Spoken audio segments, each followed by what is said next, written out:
Assalamualaikum warahmatullahi wabarakatuh. Salam sejahtera untuk kita semua. Adik-adik, untuk mata kuliah hukum adat pada pertemuan yang kedua hari ini kita akan membahas tentang sejarah hukum adat Indonesia. Nah, faktor yang mempengaruhi perkembangan hukum adat itu dibagi menjadi 4. Yang pertama adalah magic dan animisme. Yang kedua adalah agama. Agama itu ada Hindu, Buddha, Islam, dan Kristen. Kemudian yang ketiga yaitu kekuasaan yang lebih tinggi daripada persekutuan hukum adat. Dan yang keempat adalah hubungan dengan orang luar. Dalam hal ini orang asing. Baik, kita akan masuk ke magic dan animisme. Di Indonesia, faktor magic dan animisme cukup besar pengaruhnya.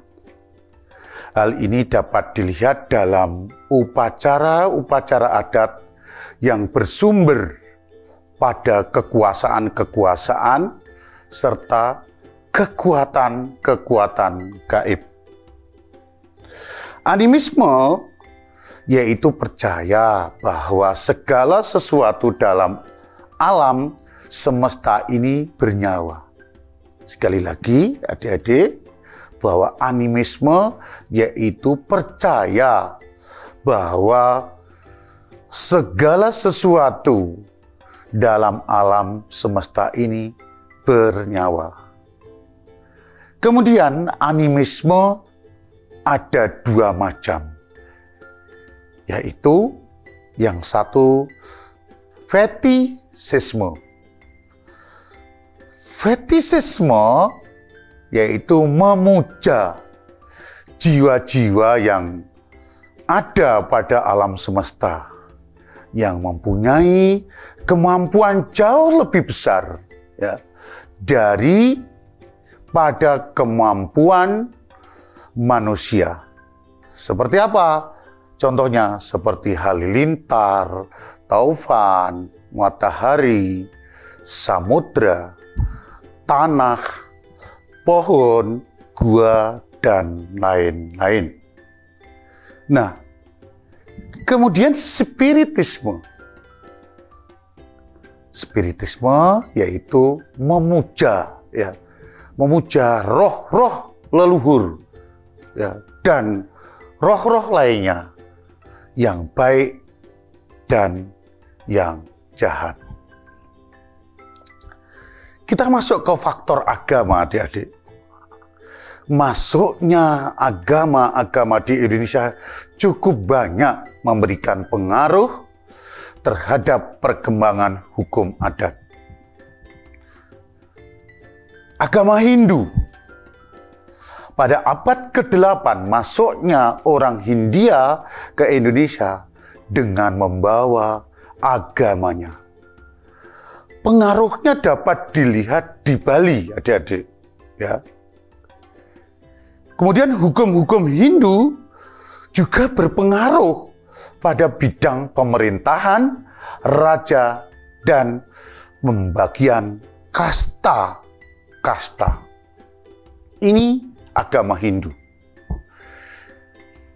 Kemudian agama Islam pada abad ke-14 dan awal abad ke-15 oleh pedagang-pedagang dari Malaka, Iran.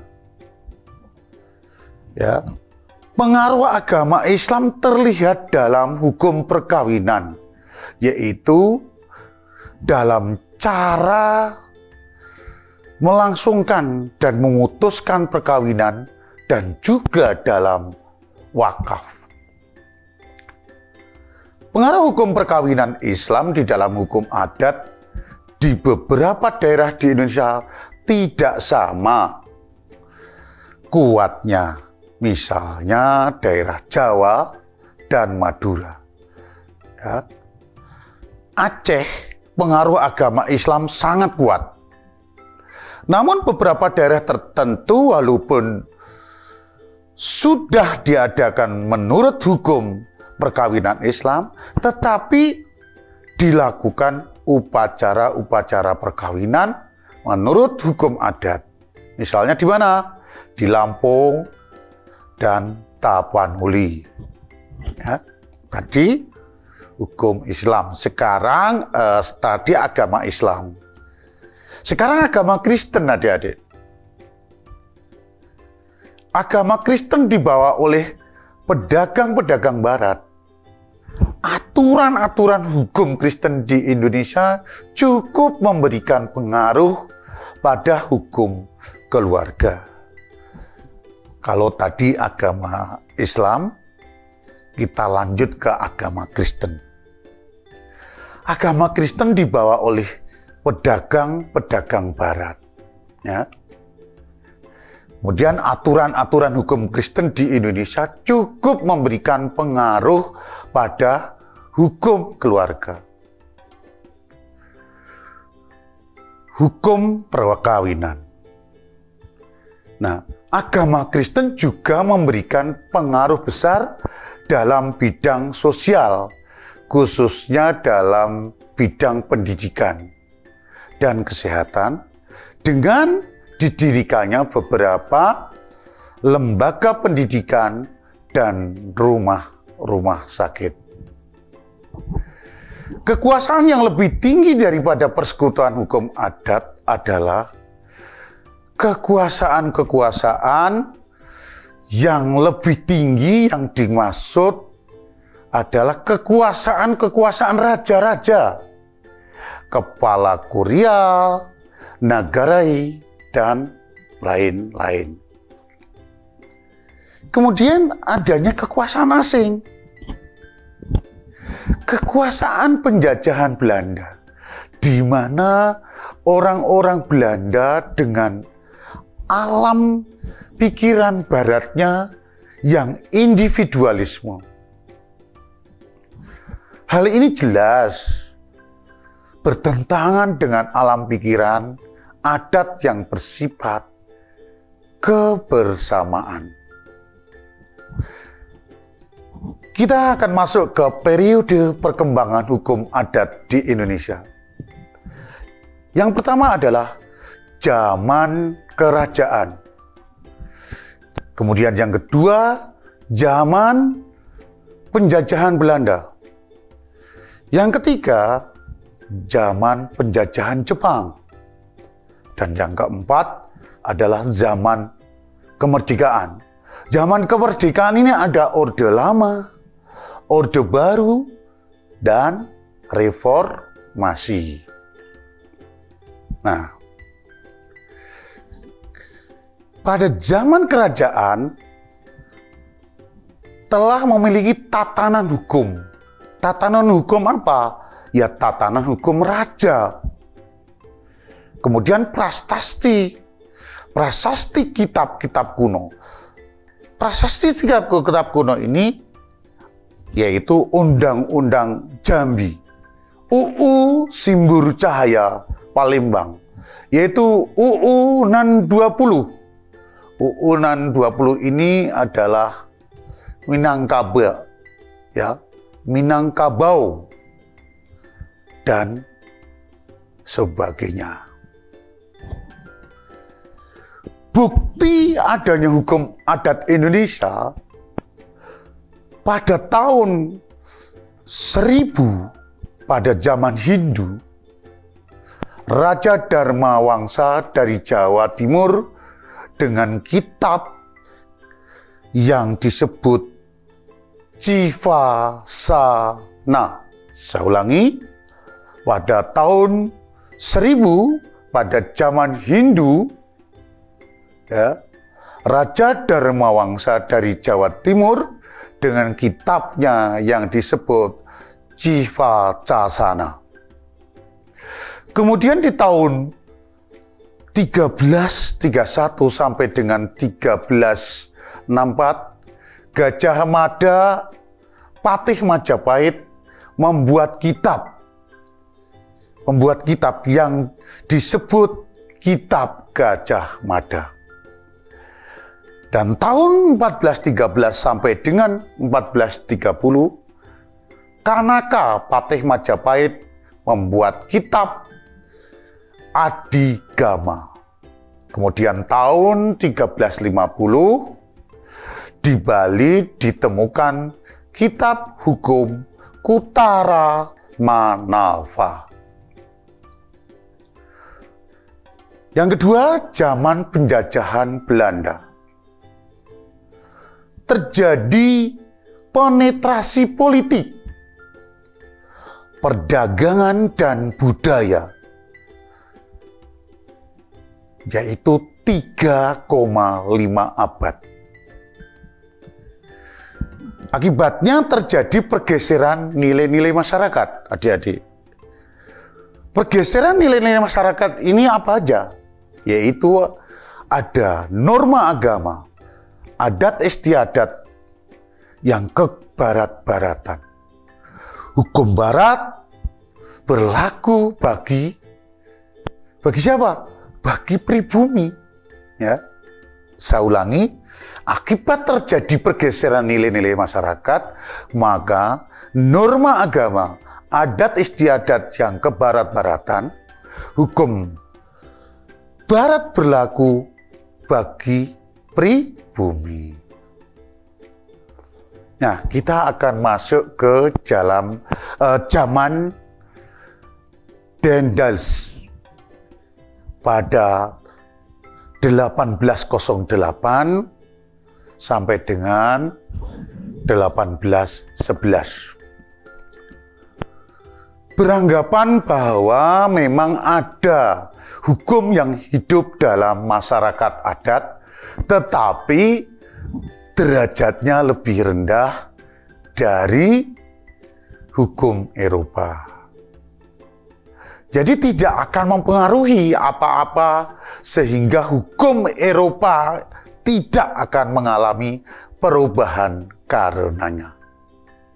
Saya ulangi, ya, pada zaman Daendels, pada zaman Daendels 1808 sampai dengan 1811, beranggapan bahwa memang ada hukum yang hidup dalam masyarakat adat, tetapi derajatnya lebih rendah dari hukum Eropa.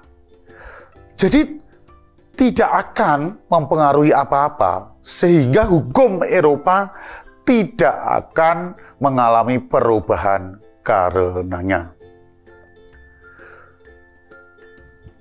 Kita masuk ke zaman Raffles, 1811 sampai dengan 1816. Ya. Membentuk komisi Maxence atau suatu panitia yang tugasnya mengkaji, meneliti peraturan-peraturan yang ada di masyarakat untuk mengadakan perubahan yang pasti dalam membentuk pemerintahan yang dipimpinnya. Nah, kemudian hasil penelitian komite Maxence, yaitu residen menjabat sekaligus sebagai kepala hakim. Susunan pengadilan terdiri dari resident court, bupati court, division court, ya, resident court, bupati court, dan revision court. Ada juga circuit of court atau pengadilan keliling. Yang berlaku adalah native law dan uncanny custom, ya. Native law dan uncanny custom untuk bupati kors dan untuk residen. Itu orang Inggris, ya. Orang Inggris memakai hukum Inggris. Nah, kita masuk ke zaman Komisi Jenderal. Zaman Komisi Jenderal adik-adik. Itu 1816 sampai dengan 1819. Pada zaman ini tidak ada perubahan dalam perkembangan hukum adat dan tidak merusak tatanan yang sudah ada. Sekali lagi, pada zaman ini tidak ada perubahan dalam perkembangan hukum adat dan tidak merusak tatanan yang sudah ada. Nah, zaman Van der Capellen, ya, 1824. Pada zaman ini tidak ada perhatian hukum adat, bahkan merusak tatanan yang sudah ada. Sekali lagi, pada zaman ini tidak ada perhatian hukum adat, bahkan merusak tatanan yang sudah ada, ya, merusak tatanan yang sudah ada. Nah, kita masuk zaman Debus. Zaman Debus, ya. Pada zaman Debus ini sudah ada sedikit perhatian pada hukum adat. Yang utama dalam hukum adat ialah hukum Indonesia asli. Nah, zaman C.R.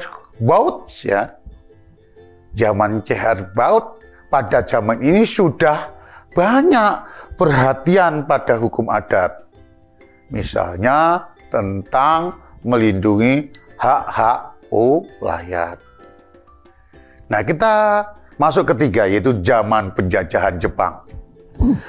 Ya, anti klimaks penindasan rakyat Indonesia sehingga bersatu membentuk kekuatan untuk lepas dari penjajahan.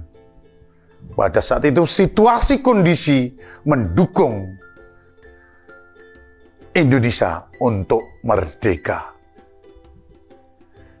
Yang keempat adalah zaman kemerdekaan.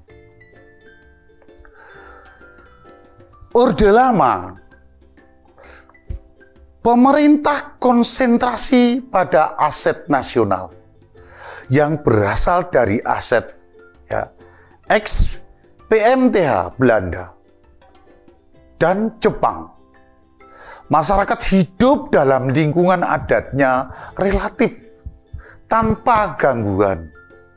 Sehingga lahir Undang-Undang Nomor 5/1960, yaitu UUP Agraria. Ini Orde Lama. Orde Baru bagaimana? Orde Baru, demi kepentingan pembangunan, maka pemerintah mengedepankan stabilitas keamanan. Semua yang dapat menghambat pembangunan harus diamankan.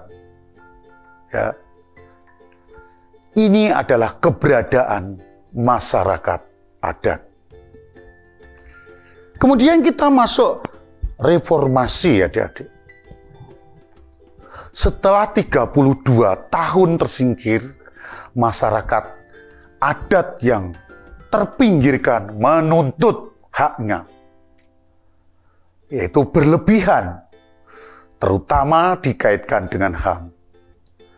Sehingga lahir Undang-Undang Nomor 39/1999. Di lain pihak, masyarakat adat dilibatkan dalam proses amandemen Undang-Undang Dasar 45. Terutama pada pasal yang berkaitan dengan kekayaan alam. Itu saja yang bisa saya berikan kepada adik-adik untuk pertemuan yang kedua mata kuliah hukum adat di Indonesia.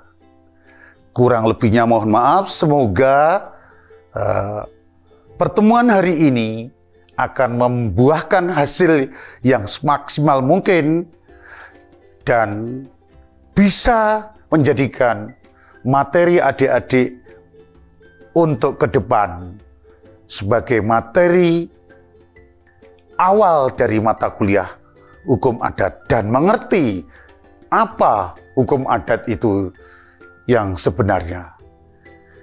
Sekian dari saya. Wassalamualaikum warahmatullahi wabarakatuh. Salam bela negara.